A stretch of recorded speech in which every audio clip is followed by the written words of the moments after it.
A questão é que a gente fica se perguntando como é que a gente faz uma validação, um valuation da gente, que seria a autoestima.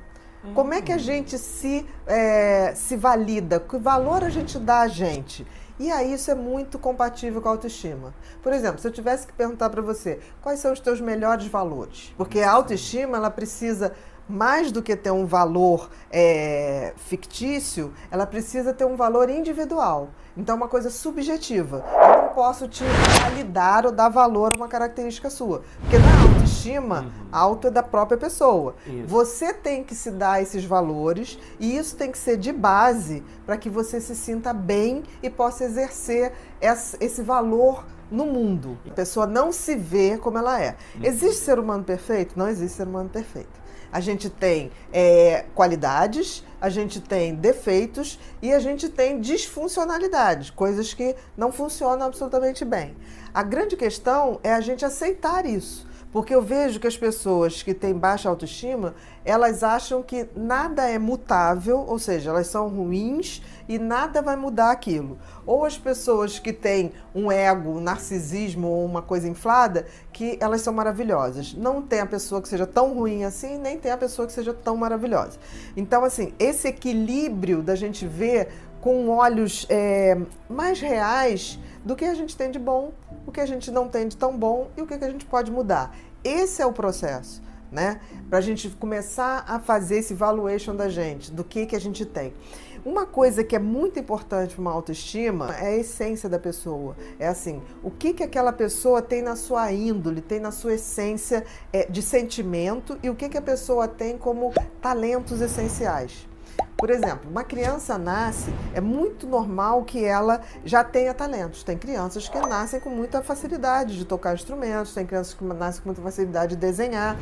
E eu noto que muitas vezes os pais bloqueiam isso. Porque aí tem uma moda que a criança nasce, se for hoje, o menino faz futebol, faz luta, a menina faz balé. Então você acaba matando talentos que se manifestavam antes de qualquer coisa. Porque tem sempre os esportes da modinha. Mas o talento não é uma moda. Aquilo não passa, aquilo é uma essência que vem com a pessoa. Então, a gente tem que ver, partir do princípio que não existe um cérebro perfeito, não existe uma pessoa que vai ser boa em tudo. Mas a gente identificando desde muito cedo o que a gente faz de uma maneira, o dom, né? Faz um pouquinho diferente das pessoas e tem um prazer e sabe que aquilo é bom. Tem muito a ver se a gente tem a sensibilidade de captar o que a pessoa tem de melhor, de captar seus talentos e não atrapalhar, deixar aquilo se desenvolver. Se não puder ajudar, não atrapalha. Em questão de talentos, de dons, eu sempre falo isso, nunca atrapalhe. Eu acho que se a gente não consegue conectar a pessoa a essa essência dela, a esse retorno a essa criança que não tinha noção de inadequação, que não tinha esse tipo de visão depreciativa, e a gente trazer essa criança para avisar esse adulto que, olha, eu sobrevivi, só falta agora ser feliz. Se a gente não resgata esses talentos essenciais, não se constrói autoestima em cima de palavras positivas. Eu sou bom, sou bom, sou bom, sou maravilhoso. Isso não funciona.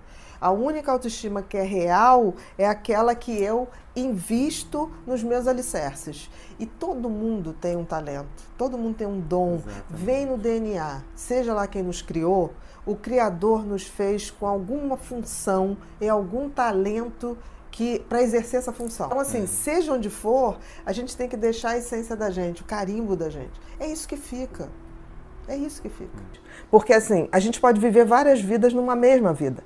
Do momento que a gente para e fala assim, peraí, o que eu estou fazendo com a minha vida? Né? A gente tem várias possibilidades, a vida não é uma fatalidade. Tipo assim, escolhi uma profissão, escolhi um casamento, escolhi coisas que são eternas. Não são, porque nem nós somos. Então, assim, é bem comum que as pessoas façam esse processo de reavaliação quando elas se deparam com alguma coisa que deixe muito claro a sua finitude. Então, assim, em coisas trágicas, ou então quando as pessoas se deparam com alguma doença ou alguma coisa que elas falam assim, nossa, agora é sério, agora eu posso realmente não mais viver. E aí é nessa hora que as pessoas se fazem perguntas do tipo, eu vivi uma vida até agora que eu queria, o que eu estou fazendo está dando sentido à minha vida, o que eu deixei de fazer que eu faria mais. Então, assim, é um momento de muita reflexão, né? Que a gente não pode estar esperando o tempo todo o momento ideal para ser feliz, o momento ideal para dizer eu te amo, o momento ideal que a gente vai realizar determinados sonhos. A vida não para, ela é aqui o tempo todo. Eu acho interessante que tem pessoas que falam assim, quando eu me deparo com uma situação ruim, eu queria parar o tempo, ou quero minha vida de volta. Ninguém nunca roubou sua vida está aqui o tempo todo. Então, assim, a gente tem que ver o que a gente vai fazer. Eu costumo dizer que a gente tem que viver nossa vida como se a gente estivesse o tempo todo criando memórias, para num futuro eu poder falar assim, valeu a pena, eu olhar para trás e valeu a pena.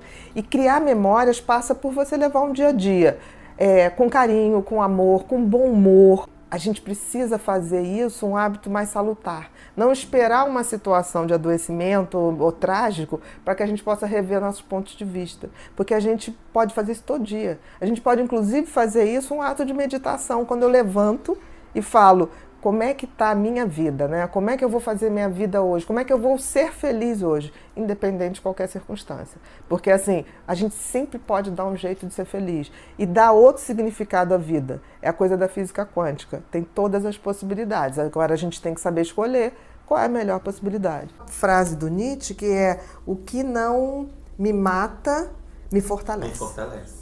Que é exatamente isso. Então, resiliência no comportamento humano é isso. É quando a gente faz do sofrimento um aprendizado, e esse aprendizado me faz melhor, me faz mais forte e me leva para frente na vida. Mas eu digo uma coisa, para ser resiliente tem que ter humildade. Porque a humildade tem que ter fé e tem que ter esperança. A humildade é que dá pra gente aquela coisa assim, eu tô sofrendo, mas isso vai passar. É a fé, isso vai passar, eu vou transcender. Ou também, se eu não tiver que transcender, é essa história que eu tenho. Não faz você se revoltar, não faz você nada disso. Você aceita o que a vida te traz e você faz o melhor. Exatamente. Você transforma limão em limonada e distribui essa limonada para todo mundo. Porque não adianta só você tomar limonada. Pessoas resilientes são pessoas muito boas de você estar perto. Porque elas te dão uma força, estão sempre com sorriso, elas estão sempre tipo assim, amanhã é outro dia, amanhã é outro dia. E eu acredito mesmo nisso. E o dia que não tiver que ser, é porque acabou a nossa missão. Mas assim, a gente tem que viver com essa força. De que entre um dia e o outro tem uma noite que tudo pode acontecer, tudo pode melhorar e tudo vai ser como tem que ser. E eu ainda assim serei melhor. Honestidade tem muito a ver com sinceridade, né? Sinceridade é sem cera, sem máscara, né? E só uma pessoa sincera pode ser honesta, concorda? Então eu diria que a sinceridade tem mais a ver com você não mentir para você e para os outros. E a honestidade é agir com essa sinceridade, é a ação da sinceridade. Eu acho interessante porque, assim, tem muitas pessoas que falam assim, você está duvidando de mim. Em geral, essas pessoas que fazem esse alarde todo não são sinceras nem honestas. Porque eu acho que as pessoas honestas, elas têm muito mais, não sei se elas são melhores, né? Mas elas têm muito mais chance de ser felizes. Porque elas, falando o que elas querem, elas podem receber com mais facilidade aquilo que elas querem. Exatamente. Uma pessoa honesta, ela tende a atrair pessoas honestas ao lado dela. O grande questão é que a gente tem que saber ser honesto com educação. As pessoas sempre tiveram dificuldade de ser honestas, porque de alguma maneira as pessoas querem ser aprovadas. E existe uma mentira que é uma mentira social, que é aquilo que você faz para agradar, é uma coisa meio política, né? E eu acho que isso é até parte da educação. A gente é educado assim, olha, nem tudo se fala, você não fala aquilo que vai desagradar. E eu acho que a gente tinha que ter uma educação mais voltada à questão emocional. Não é nem tudo se fala. Você pode até falar tudo, depende da sua intimidade com a pessoa e depende da forma como você fala. Porque eu acho que assim, toda verdade pode ser dita, mas tem que ser dita com afetividade. Porque senão você fica aquelas pessoas, ou então tem aquelas pessoas que são sincericidas, né? Aquelas que resolvem falar tudo o que elas pensam, a verdade absoluta, mas quando elas estão com raiva. E aí é caótico, porque elas magoam as pessoas de uma maneira muito forte, e eu digo que as palavras às vezes magoam mais do que uma agressão física. Então tem que ter muito cuidado. A gente tem que habituar a falar a verdade e falar a verdade de forma doce, né? De forma a contribuir para o crescimento do outro e para o nosso também. Porque se a gente fala a verdade, a gente também está entrando em contato com a nossa essência, a gente está sendo franco com a gente e a gente pode produzir um comportamento mais generoso para os outros e para a gente. Sinceridade é sem cera, cera de máscara. Então, assim, eu acho que ser honesto é ser sincero nas ações. Aquilo